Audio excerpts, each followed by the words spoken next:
12th ஸ்டாண்டர்டில் second unit பார்த்துட்டு இருக்கோம். தமிழர் குடும்ப முறை. சரியா? எழுதுனது வந்து பக்தவத்சல பாரதி. குடும்பம்னாலே ஒரு பக்தி வேணும். பக்தவத்சல பாரதி. இது எதுலேருந்து எடுத்திருக்காங்கன்னா பணுவல்ல தொகுதி 2ல் 2010 காலாண்டிதழில் வெளிவந்த கட்டுரையிலேருந்து. சரியா? குடும்பம், திருமணம், இந்த வேர்ட்ஸ் எல்லாமே, இந்த வார்த்தைகள் எல்லாமே சங்க இலக்கியங்களோ காப்பியத்திலையோ யூஸ் பண்ணவே இல்லை அப்படின்னும், திருக்குறள்லாம் தான் முதல்ல வந்து பயன்படுத்தப்பட்டிருக்கு அப்படின்னும். இப்போ சங்க காலத்தில் என்னென்ன பேரில் இருந்துச்சு அப்படின்னா குடும்பை, குடும்பு, கடும்பு அப்படின்னு. குடும்பு அப்படின்னா வாழுதல்.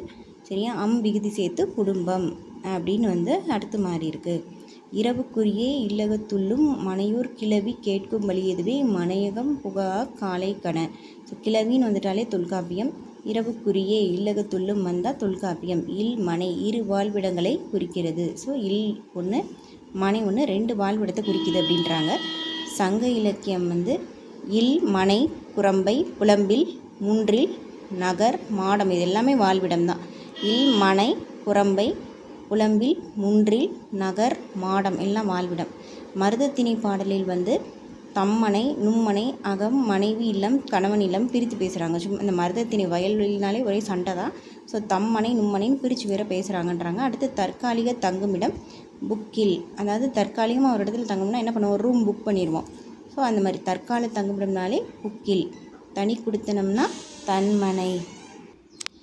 சங்க காலத்தில் வந்து மனைனா நம்மனை, தம்மனை, எம்மனை, இம்மனை, உம்மனை, நின்மனை, நுந்தைமனை, நன்மனை, வருமனை, வளமனை, கடிமனை, தாய்மனைன்னு நிறைய டைப் இருந்திருக்கு. மனையூல் அப்படின்றதும் சங்க பாடலில் யூஸ் பண்ணியிருக்காங்க. கல்யாணத்துக்கு அப்புறம் வந்து தொடக்க கட்டத்தில் இருக்க இடத்துக்கு பேர் வந்து மணந்தகம். முதல் குழந்தை பிறக்கும் வரை இருக்கிறது மணந்தகம் சொல்லியிருக்காங்க. இது எல்லாமே தொல்காப்பியத்தில் தான். தாய்வழி சமூகம் சங்க காலத்தில் தாய் தலைமை ஏற்று எடுத்திருக்காங்க. 18 சேரநாட்டு மருமக்கள் தாயமுறை தான் இருந்திருக்கு. சிறுவர் தாயே பேரீர் பெண்டே இது வந்து புறநானூரில். செம்முது பெண்டின் காதலன் சிரா பெண்டின் வந்திருக்குல்ல, அதனால். வானரை கூந்தல் முதியோல் சிறுவனன், முதியோலோட சிறுவனன் அம்மாவோட பையன் அப்படின்னு சொல்லியிருக்காங்க.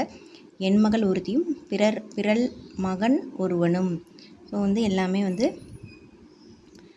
இதில் வந்து களி பாலைத்திணையில் வரும். இது வந்து கல்யாணம் ரிலேட்டடாக இருக்குல்ல, ஒருத்தியும் பிறர் மகன் ஒருவனும் கல்யாணம் இல்லை களி பாலைத்திணையில். சங்க காலத்தில் கல்யாணத்துக்கு அப்புறம் பெண்கள் தன்னிலத்திலேயே தாய்முறையில் வந்து இருந்திருக்காங்க. மனைவில்லத்தில் கணவன் வந்து வாழ்வது நடைமுறையாக இருந்திருக்கு. அது உள்ளுக்குள்ளே போய் இருக்கனால அகடானூர் பெண்கள் வந்து பேர் வந்து விருப்பப்பட்டிருக்காங்க. இது வந்து மருதத்திணை பாடல் சொல்லி பெண் பேர் விருப்பப்பட்டிருக்கு. சொத்தும் வந்து பெண்களுக்கு தான். அந்த நிலம், மருதத்திணைனாலே நிலம் அந்த இது தானே. ஸோ குறுந்தொகை. சரியா? ஆனால் கொஞ்சம் தொகை தான் கொடுப்பாங்க. அந்த நிலம் மருதத்திணை அந்த நிலத்தை வந்து அவங்க வச்சுக்கலாம். சொத்து அவங்களுக்கு தான் அப்படின்னு வச்சுக்கணுங்க. அடுத்து வந்து தந்தை வழி குடும்பம். தந்தை வழி குடும்பம் வந்து தங்க காலத்தில் ரொம்ப வேரூன்றி இருந்தது. கல்யாணத்துக்கு அப்புறம் வந்து பார்த்திங்கன்னா ஹஸ்பண்டோட வீட்டுக்கு தான் போகணும் அப்படின்றது. நுண்மனை சிலம்பு கழுகி ஐயரினும் எம்மனை வதுவே. அந்த கல்யாணம் பண்ணிட்டு வந்த பொண்ணுக்கு சிலம்பு அணிவிக்கிறது. 500 ரூபா கொடுத்து அந்த பொண்ணை எங்கள் வீட்டுக்கு அப்படி கூட்டிகிட்டு வந்துட்டாங்க. சிலம்பு புகழ் நோன்பு ஃபார் மருமகள் அப்படின்னு சொல்லிட்டு சொல்லியிருப்பாங்க. அடுத்து மனையுறை மகளிருக்கு ஆடவர் உயிரே அப்படின்ட்டு. உயிராக இருக்கணும்லாம் இல்லை, குறுந்தொகை. அடுத்து தனி குடும்பம் அப்படி ஞாபகம் வச்சுக்கோங்க, ஹின்ஸுக்காக சொல்கிறேன். ஸோ வந்து இது குறுகிய மனப்பான்மையாக இருக்குது. ஏன் வந்து மகளிர் மட்டும் ஆடவர் உயிராக நினைக்கணும் அப்படின்ற மாதிரி ஞாபகம் வச்சிங்கன்னா உங்களுக்கு எக்ஸாமில் ஞாபகம் வரும். அடுத்து தனி குடும்பம் அப்படின்னா இளமகவு நிலை குடும்ப காட்சி 500 கொடுத்துருப்பாங்க. சரி, இளமகவு நிலை குடும்ப காட்சி. இளமகவுல மகனும் மகளும் தனி குடும்பத்தில் இருக்கிறது. அடுத்து மறியிடைப்படுத்த மாண்பினை மேல் மகனை நடுவராக கொண்ட தலைவனும் தலைவியும். இதுவும் 500. தாய் தந்தை குழந்தை எல்லாம் தனி குடும்பம். நெருக்கமான குடும்பம் தொடக்க நிலை எளிய நெருக்கமான குடும்பம் வந்து சமூக படி மலர்ச்சியில் இறுதியாக ஏற்பட்ட ஒன்று தொழில் சமூகத்தில் பெரும்பான்மையாக இருக்கும் அப்படின்னு சொல்கிறாங்க. ஆதிக்குடிகளிடம் தனி குடும்ப முறை இயற்கையாகவே இருந்திருக்கு. இவங்க வந்து இது வந்து நிறைய ஆய்வுகள் வந்து இனவரைவியல் ஆய்வுகள் வந்து சொல்கிறாங்க. ஆதிக்குடிகளில் இது இருந்ததை வந்து சொல்கிறாங்க.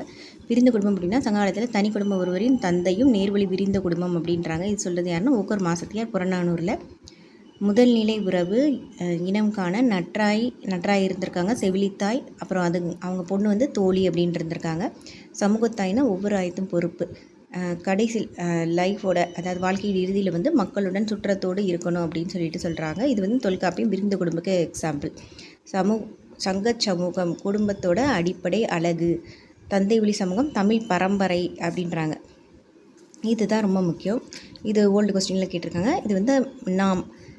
அடுத்து மகன் மகள், அதுக்கு அடுத்து வர்றவங்க பேரன் பேத்தி, அதுக்கப்புறம் வந்து கொள்ளு பேரன் கொள்ளு பேத்தி, அடுத்து எள்ளு பேரன் எள்ளு பேத்தி. இது ஈஸி. அடுத்து தாய் தந்தை, பாட்டன் பாட்டி, பூட்டன் பூட்டி, இது வரைக்கும் ஈஸி. அடுத்து வர்றது தான் பார்த்துக்கணும். ஓட்டன் ஓட்டி, சேயோன் சேயோல், பாட்டு கூட வரும் சேயோன். இது பரன் பறை, அதனால தான் பரம்பரை. அவ்வளோதான். அடுத்து பக்தவத்சல பாரதி பழங்குடி நாடோடிகளை பற்றியும் ஆய்வு செஞ்சுருக்காரு. இலக்கிய மானுடவியல். சரியா? பக்தினாலே என்ன இருக்கணும்? ஒரு ஹியூமனிட்டி இருக்கணும். அப்படி இல்லாமல் பக்தி இருந்தால் வேஸ்ட்டு. ஸோ மானுடவியல், இலக்கிய மானுடவியல், பண்பாட்டு மானுடவியல், தமிழர் மானுடவியல், அப்புறம் வந்து இதெல்லாம் வந்து. அடுத்து தமிழக பழங்குடிகள் வந்து பக்தியில் அப்படி இருப்பாங்க. பாணர் இனவரவியல். சரியா? பாணர் இனவரவியல், பக்தி பாணரும் பக்தியோடு தான் பாட்டு பாடுவாங்க. தமிழர்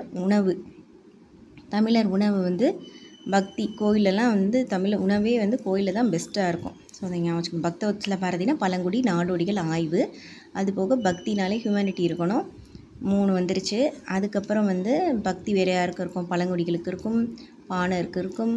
பக்தி இருக்கவங்க அந்த கோயில்கள்லாம் வந்து தமிழ் உணவு நல்லா இருக்கும். அடுத்து விருந்தினர் இல்லம். இதை அடுத்த வீடியோவில் கூட பார்க்கலாம். தேங்க்யூ.